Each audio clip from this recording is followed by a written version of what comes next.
Hi guys, actually ನಾನು ಬ್ಯಾಂಗ್ಳೂರಿಂದ ಗುರುವಾರ ನೈಟೇ ಊರಿಗೆ ಹೊರಟೆ ತೀರ್ಥಹಳ್ಳಿಗೆ. ಸೊ ನಾನು ಮೆಜೆಸ್ಟಿಕ್ ಬರ್ತಾ ಇದ್ದಂಗೆ ನನ್ನ ವಿವೇಕ್ ಟ್ರಾವೆಲ್ಸ್ ಬಸ್ ರೆಡಿ ಇತ್ತು. ನನ್ನ ಮಾಮೂಲಿ ಓಡಾಡೋ ಗಾಡಿ. ನನಗಂತೂ ಫುಲ್ ಎಕ್ಸೈಟ್ಮೆಂಟು ಊರಿಗೆ ಹೋಗ್ತಾ ಇದ್ದೀನಿ ಅಂತ ಅಂದ್ಬಿಟ್ಟು.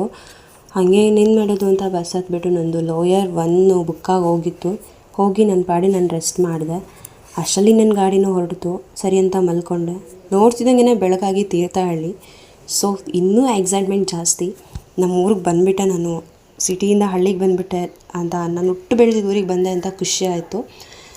ಸೊ ಹಾಗೆ ಅದನ್ನೆಲ್ಲ ನೋಡ್ಕೊತ ಖುಷಿ ಪಡ್ತಾ ಅಷ್ಟರಲ್ಲಿ ನಮ್ಮ ಕೋಣಂದೂರು ಬಂದಾಗೋಯ್ತು. ಕೋಣಂದೂರು ಇಳ್ಕೊಂಡು ಹಾಗೆ ನಮ್ಮದೊಂದು ವಿವೇಕ್ ಟ್ರಾವೆಲ್ಸ್ದು ವೀಡಿಯೋ ಮಾಡಿಕೊಂಡೆ. ನಾನು ಯಾವಾಗಲೂ ಬರೋ ಗಾಡಿ ಅದೇನೆ. ಹಾಗೆ ಸುಮ್ಮನೆ ಕೋಣಂದೂರನ್ನೆಲ್ಲ ನೋಡಿಕೊಂಡು ಇನ್ನೇನು ಮಾಡೋದು, ಪಪ್ಪಂಗೆ ವೆಯ್ಟ್ ಮಾಡಬೇಕಲ್ಲ ಅಂತ ಅಂದ್ಬಿಟ್ಟು ವೆಯ್ಟ್ ಮಾಡ್ತಾ ಕೂತ್ಕೊಂಡೆ. ಸರಿ ಅಂತ ಅಂದ್ಬಿಟ್ಟು ಪಪ್ಪಂಗೆ ವೆಯ್ಟ್ ಮಾಡ್ತಾ ಕೂತ್ಕೊಂಡೆ. ಹಾಗೆ ನೋಡಿಕೊಂಡು ಟೈಮ್ ಪಾಸ್ ಮಾಡಿಕೊಂಡು ಅಷ್ಟರಲ್ಲಿ ನಮ್ಮ ಪಪ್ಪನೂ ಕೂಡ ಬಂದರು.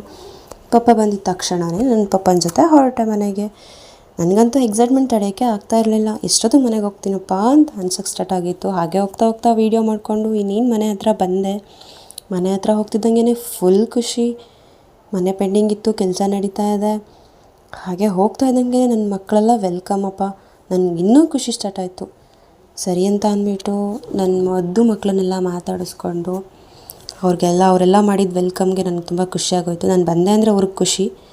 ಸೊ ಅಷ್ಟರಲ್ಲಿ ನಮ್ಮ ಮಮ್ಮಿ ಮೇಲೆ ಹೊಸಮನೆ ಹತ್ರ ಹೋಗಿದ್ರು, ಅವರು ಬಂದರು. ಅವ್ರನ್ನ ಮಾತಾಡಿಸ್ಕೊಂಡು ಹಂಗೆ ಮನೆ ಹತ್ರ ಲೈಟಾಗಿ ಒಂದು ವೀಡಿಯೋ ಮಾಡಿಕೊಂಡೆ. ಹಾಗೆ ನಮ್ಮ ಅಜ್ಜಿನ ಮಾತಾಡಿಸ್ಕೊಂಡು ಸುಮ್ಮನೆ ಹಂಗೆ ಫ್ರೆಶ್ ಆಗಿ ಮತ್ತೆ ನಾವು ತೀರ್ಥಹಳ್ಳಿ ಟೆಂಪಲ್ಗೆ ಹೊರಟ್ವಿ.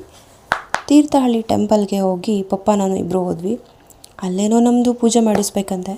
ಸೊ ಇಂಥ ಟೈಮಲ್ಲಿ, ಮಾಲೆ ಆ ಟೈಮಲ್ಲಿ ಅಲ್ಲಿ ಹೋಗ್ಬಿಟ್ಟು ಏನೋ ಹಣ್ಣು ಕಾಯಿ ಎಲ್ಲ ತೊಗೊಂಡು ಹಾಗೆ ದೇವಸ್ಥಾನದ ಹತ್ರ ಹೋದ್ವಿ. ಒಳಗಡೆನೆ ನಮ್ಮ ಪಪ್ಪ ಇದ್ದಿದ್ದು, ಬಾ ಒಂದು ರೌಂಡ್ ಹಾಕ್ಕೊಂಬರೋಣ ಅಂತ ಅಂದರು. ಸರಿ ಅಂತ ಅಂದ್ಬಿಟ್ಟು ದೇವಸ್ಥಾನ ಒಂದು ರೌಂಡ್ ಹಾಕ್ಕೊಂಡೆ ಪಪ್ಪನ ಜೊತೆ. ಅಷ್ಟರಲ್ಲಿ ಹಣ್ಣು ಕಾಯಿ ಎಲ್ಲ ಆಚೆನೆ ಮಾಡಿಸ್ಬೇಕು ಅಂತ ಅಲ್ಲಿ ಹೇಳಿದ್ರು. ಸರಿ ಅಂತ ಅಂದ್ಬಿಟ್ಟು ಹಣ್ಣು ಕಾಯಿನ ಅಲ್ಲಿ ಕೊಟ್ಟು ಹಾಗೆ ಒಳಗಡೆ ದೇವಸ್ಥಾನಕ್ಕೆ ಎಂಟ್ರಿ ಕೊಟ್ವಿ.